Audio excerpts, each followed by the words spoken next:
नमस्कार, स्वागत है आपका। चलिए देखते हैं सीएम योगी आदित्यनाथ क्या कह रहे हैं।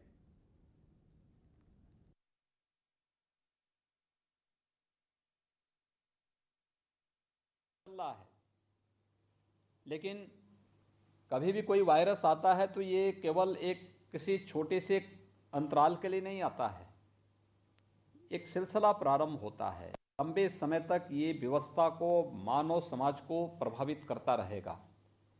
हमें उसके लिए अभी से तैयार होना पड़ेगा और उसके लिए तैयार होने के लिए जहां हमें स्वास्थ्य के प्रति जागरूक होना होगा, वहीं साथ ही साथ हमें इस बात के लिए भी अपने आप को तैयार करना पड़ेगा कि टेक्नोलॉजी भी इस दिशा में हमारा बहुत बड़ा कार्य कर सकती है।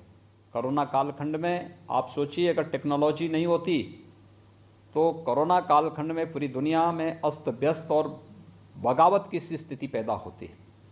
टेक्नोलॉजी ने बहुत बड़ा रोल अदा किया है कोरोना के नियंत्रण में भी, और जिन भी देशों ने, चाहे वे विकसित देश थे, अल्प विकसित देश थे, विकासशील देश थे, जितने भी अलग अलग प्रकार के देश थे, जिन्होंने बेहतर तरीके से, ये महत्वपूर्ण नहीं था कि कोई देश बहुत विकसित देश है, टेक्नोलॉजी में बहुत एडवांस है, लेकिन अगर उसने उस एडवांस तकनीक का उपयोग अपने जनता के हित में नहीं किया या उसमें लापरवाही बरती तो उसकी दुर्गति हुई है।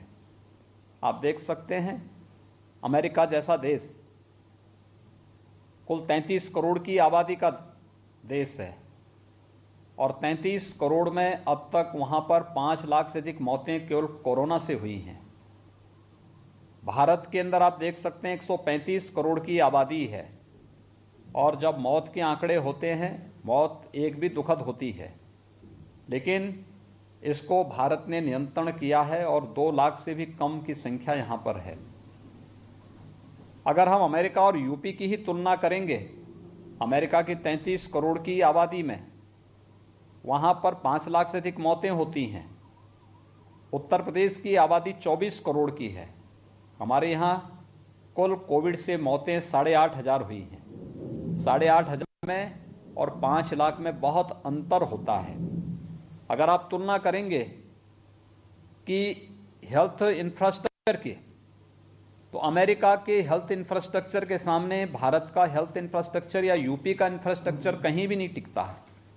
लेकिन हम लोगों ने उस दौरान आवश्यकता के अनुरूप प्रबंधन करके इस महामारी को प्रभावी ढंग से रोकने का कार्य किया और आज उसका परिणाम है कि हम एक सुरक्षित स्थिति में, देश में भी और प्रदेश में भी पूरी तरह, दोनों राज्य उत्तराखंड भी और उत्तर प्रदेश भी अपने आप को सुरक्षित महसूस कर सकता है।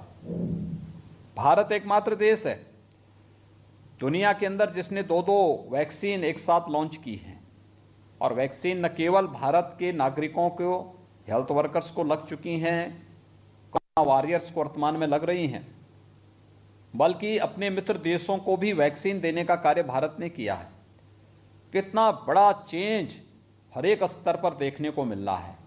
हमें भी इसके साथ जुड़ना पड़ेगा। मुझे बहुत प्रसन्नता है कि कोरोना जैसी महामारी ने हमें तकनीक के साथ मजबूरी में ही सही, लेकिन कुछ तो जोड़ने का प्रयास किया, कुछ तो जोड़ा है, लेकिन इसमें और तीव्रता लाने की आवश्यकता है। ये डिजिटल लाइब्रेरी इस महाविद्यालय के लिए बहुत लाभदायक हो सकती है, और इसलिए हो सकती है कि आज तो आपने देखा होगा कि कोरोना कालखंड में विगत 1 वर्ष के दौरान लाखों ऐसे कंटेंट डिजिटल फॉर्म में आपको अब प्राप्त हो जाएंगे, और अलग अलग पोर्टल बने हैं, जो ऐप तैयार हुए हैं इस दिशा से।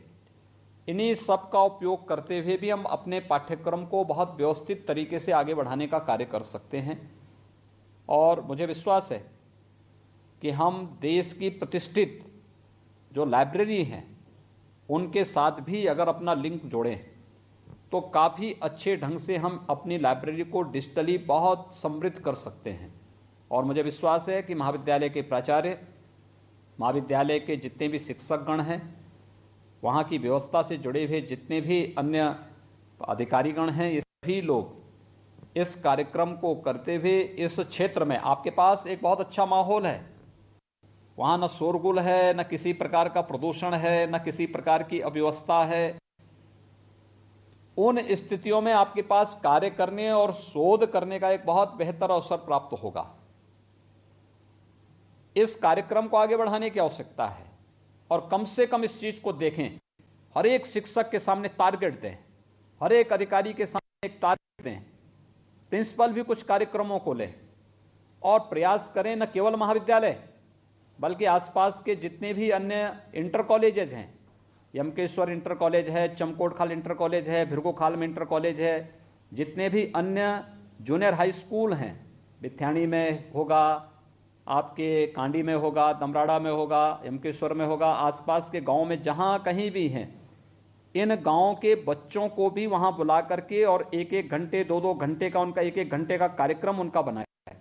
उनको बताएं टेक्नोलॉजी का उपयोग क्या है और फिर इसके बारे में अगर आप बताएंगे तो उन विद्यालयों में हम लोग स्मार्ट क्लास उपलब्ध कराने या डिजिटल लाइब्रेरी इसी प्रकार से CSR फंड में उपलब्ध कराने में योगदान दे सकते हैं और बहुत बड़ा काम हो सकता है। राज्य सरकार तो करी है लेकिन राज्य सरकारों की अपनी सीमाएं होती हैं, लेकिन CSR फंड से हम लोग ये पैसा उन महाविद्यालयों में उपलब्ध करा सकते हैं, उन इंटर कॉलेजेस में या जूनियर हाई स्कूल में उपलब्ध करा सकते हैं जहां पर बच्चों के लिए बहुत उपयोगी हो सकता है। और मैं समझता हूं कि अगर उत्तराखंड सरकार ने कॉलेज का राजकीयकरण करके आप लोगों को एक संबल दिया है, आपकी भी जिम्मेदारी बनती है कि अपने कर्तव्यों का निर्वहन करते हुए हम लोग भी सरकार के साथ एक संबंध बन करके जुड़ें। सीएम योगी को सुन रहे थे आप, जिन्होंने पौड़ी गढ़वाल में डिजिटल लाइब्रेरी का उद्घाटन किया। इस मौके पर वो बता रहे थे कि इस कोरोना काल में टेक्नोलॉजी ने कितनी मदद की है, जिसकी वजह से हमने तमाम चुनौतियों का डटकर सामना किया। बात एक बड़ी खबर की करते हैं।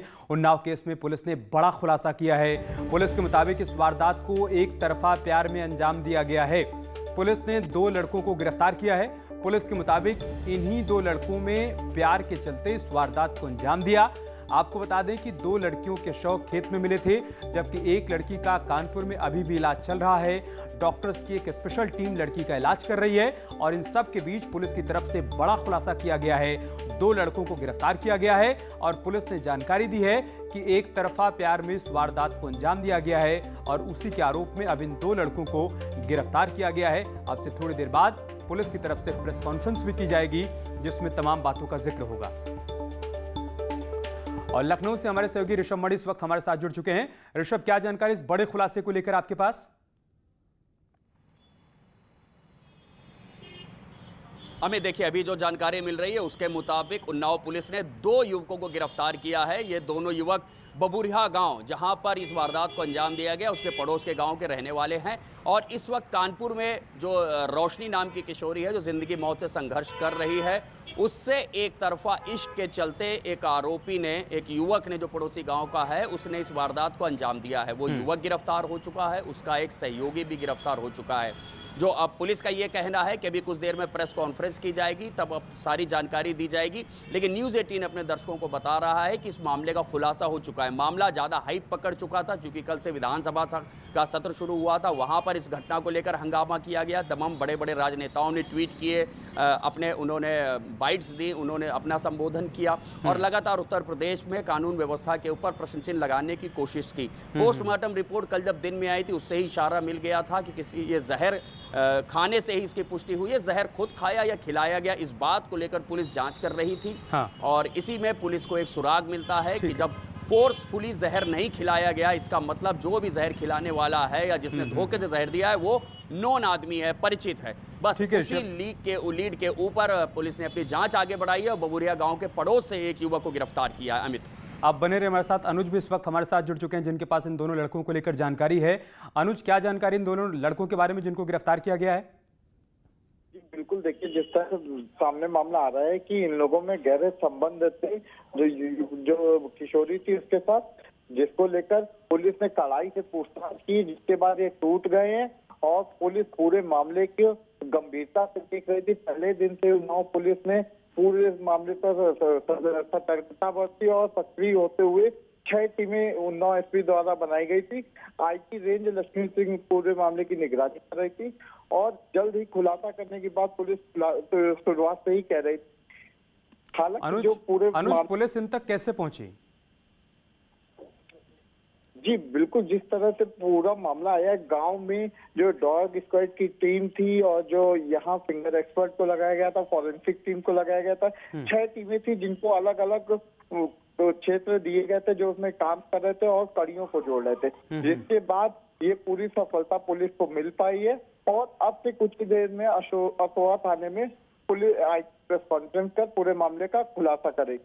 ठीक है, बहुत शुक्रिया अनुज आपका हमारे साथ जुड़ने के लिए और तमाम जानकारी हम तक पहुंचाने के लिए। शिव आपका भी बहुत बहुत शुक्रिया। तो कुल मिलाकर अब से थोड़ी देर बाद पुलिस की तरफ से प्रेस कॉन्फ्रेंस की जाएगी जिसमें तमाम बातों को सामने रखा जाएगा, बताया जाएगा कि कैसे पुलिस इन दोनों आरोपियों तक पहुंच पाई जिनको गिरफ्तार किया गया है और कैसे इन दोनों ने इस पूरी वारदात को अंजाम दिया। उन्नाव केस से जुड़ी कुछ और तस्वीरें हम आपको दिखाते हैं। उन्नाव में खेत में मृत मिली 2 लड़कियों का आज अंतिम संस्कार कर दिया गया। दोनों लड़कियों को कड़ी सुरक्षा के बीच दफनाया गया। इस मौके पर आईजी, कमिश्नर, डीएम और एसपी भी वहां पर मौजूद थे। इसके साथ ही एफएसएल की टीम भी घटनास्थल पर पहुंची थी और घटना का रिक्रिएशन भी किया गया, सबूत जुटाने की कोशिश की गई। इसके जरिए एफएसएल टीम के साथ डॉग स्क्वाड भी वहां पर मौजूद है। वहीं सीएम योगी ने इस मामले में बड़ी कार्रवाई करते हुए केजीएमयू से विशेषज्ञ डॉक्टर्स की एक टीम भी तीसरी लड़की के बेहतर इलाज के लिए भेजी है। ये टीम कानपुर में भर्ती लड़की का इलाज कर रही है। उसके बारे में अपडेट यह है कि उसकी हालत में अब सुधार हो रहा है। आगे बढ़ते हैं और बात करते हैं एक और बड़ी खबर की। समाजवादी पार्टी के अध्यक्ष अखिलेश यादव ने उन्नाव केस को लेकर यूपी सरकार पर निशाना साधा है। साथ ही पेट्रोल डीजल की बढ़ती कीमतों को लेकर भी चिंता जताई है। समाजवादी पार्टी के अध्यक्ष और यूपी के पूर्व सीएम अखिलेश यादव ने उन्नाव लड़की मौत मामले को लेकर योगी सरकार पर निशाना साधा। उन्होंने कहा कि बदायूं हो या फिर हाथरस, उन्नाव हो या आजमगढ़, कहीं भी महिलाएं सुरक्षित नहीं हैं। बदायूं में एक मां के साथ क्या नहीं हुआ? आज 3 बहनें जो 2 तो जिनकी जान चली गई, एक बचेगी नहीं बचेगी, बड़ा सवाल है। उन्नाव में लगातार घटनाएं हो रही हैं। आखिर दोषी कौन है इसका? जिम्मेदार कौन है? जब सरकार पुलिस को खुली छूट दे देगी तो यही होगा। वहीं अखिलेश यादव ने पेट्रोल डीजल की बढ़ती कीमतों को लेकर भी निशाना साधा। साथ ही उन्होंने पूछा कि जब अपराध नहीं रुकेंगे तो निवेश कहां से आएगा? अर्थव्यवस्था को कहां ले जा रहे हैं? किसान अगर हमारा बर्बाद हो जाएगा, नौजवान के हाथ में काम नहीं होगा और जिस तरीके से महंगाई बढ़ रही है, आज डीजल पेट्रोल की कीमतें कहां पहुंच गई? बजट सत्र का आज दूसरा दिन था। इस दौरान विधानसभा में आज क्या हुआ, 3 तस्वीरों के जरिए हम आपको दिखा रहे हैं। पहली तस्वीर में आप देख रहे हैं विपक्ष का हंगामा। आज भी विपक्ष ने विधानसभा के भीतर किसानों के मुद्दे को लेकर जोरदार हंगामा किया, जिसकी वजह से 3 बार विधानसभा की कार्यवाही को स्थगित करना पड़ा। वहीं इस बीच सीएम योगी ने दिवंगत नेता चेतन चौहान, कमला रानी वरुण जैसे अन्य नेताओं को जिनका कि पिछले साल निधन हुआ था, उनको याद करते हुए श्रद्धांजलि दी। इसके साथ ही सीएम योगी ने उत्तराखंड के चमोली में आई आपदा पर दुख जताया और मृतकों को श्रद्धांजलि दी। इस दौरान सीएम ने भरोसा दिलाया कि आपदा की इस घड़ी में उत्तर प्रदेश सरकार उत्तराखंड सरकार के साथ खड़ी है। वहीं विधानसभा को संबोधित करते हुए सीएम योगी ने एक बार फिर विपक्ष पर कई वार किए। सीएम ने किसानों के मुद्दे पर कहा कि किसानों के साथ साजिश हो रही है, तो वहीं समाजवादी पार्टी और बीएसपी के कार्यकाल पर भी उन्होंने सवाल उठाए। अन्नदाता किसान को धोखा देकर के दलाली करने वाले लोग आज जरूर इस बात को लेकर के चिंतित हैं, ये पैसा सीधे उनके खातों में क्यों जा रहा है।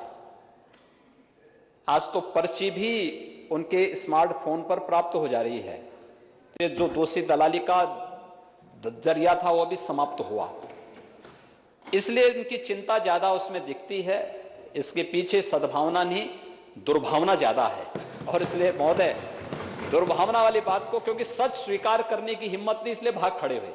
महोदय, मैं दावे के साथ कह सकता हूं कि किसी भी सरकार की, वह समाजवादी पार्टी की दोनों बार की सरकार रही हो, 2003 से लेकर के 2017 के बीच में, और बहुजन समाज पार्टी की सरकार रही हो, ये सभी अपने समय के कार्यकाल को देखें और फिर तुलना करेंगे इन 3.5 वर्षों के कार्यकाल के दौरान, तो इनके 5 वर्ष के कार्यकाल पर 3 वर्ष का कार्यकाल कई बारी हावी होता हुआ दिखाई देता है, भारी पड़ता है। ऋषिगंगा के पास ग्लेशियर के फटने से हुई इस त्रासदी में जान गंवाने वाले जितने भी प्रदेश के हमारे नागरिक हैं, उनके सभी के प्रति मैं विनम्र श्रद्धांजलि अर्पित करता हूं और शोक संतप्त परिजनों के प्रति अपनी संवेदना भी व्यक्त करता हूं। सभी को इस बात के लिए आश्वस्त भी करता हूं कि राज्य सरकार पूरी तरह उनके साथ में है, हर संभव मदद उन सभी परिवारों को करेगी। यहाँ रुक रहे एक छोटे से ब्रेक के लिए, जल्द लौटेंगे कुछ और खबरों के साथ।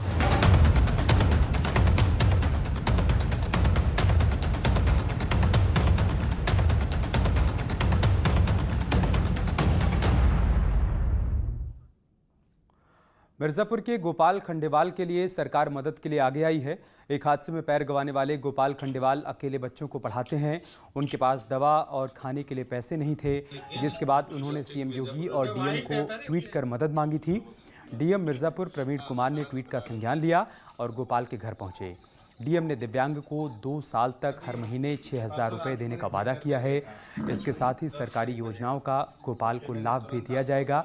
उधर गोपाल डीएम से मिली मदद के बाद खुश नजर आए। मैं परसों रात को जब ट्विटर देख रहा था तब मुझे पता चला कि ये गोपाल जी है और बच्चों को निःशुल्क शिक्षा देते हैं, और ये जो शरीर के नीचे का पार्ट है ये इनका काम नहीं करता है। और उसी पे इनके प्रोफाइल पे नंबर थे, तो उस पर मैंने कॉल किया और इनसे मैंने बात करी, तो इन्होंने मुझे बताया कि दवा वगैरह और इनके खाने पीने के लिए कि अगर 5,000 रुपये पर मंथ में दे सकूं तो इनकी बहुत बड़ी मदद हो जाएगी। तो मैंने रोटरी क्लब के सहयोग से इनको 6,000 रुपये पर मंथ की मदद दिलवाई है, और ये 2 साल तक लगातार जारी रहेगी। इनके खाते में हर 7 तारीख को वो पैसे पहुंच जाएंगे। और एक बड़ी खबर वाराणसी से है, जहां पर गंगा आरती के लिए कराना होगा रजिस्ट्रेशन। आरती के रजिस्ट्रेशन का नियम लागू हो गया है। विरोध खत्म करने के लिए नया नियम लागू किया गया है। जिलाधिकारी ने बाकायदा निर्देश भी जारी कर दिया है। गंगा आरती के लिए अब रजिस्ट्रेशन करवाना होगा। इसके साथ इस बुलेटिन में इतना ही। आगे देखिए उत्तराखंड की खबरें।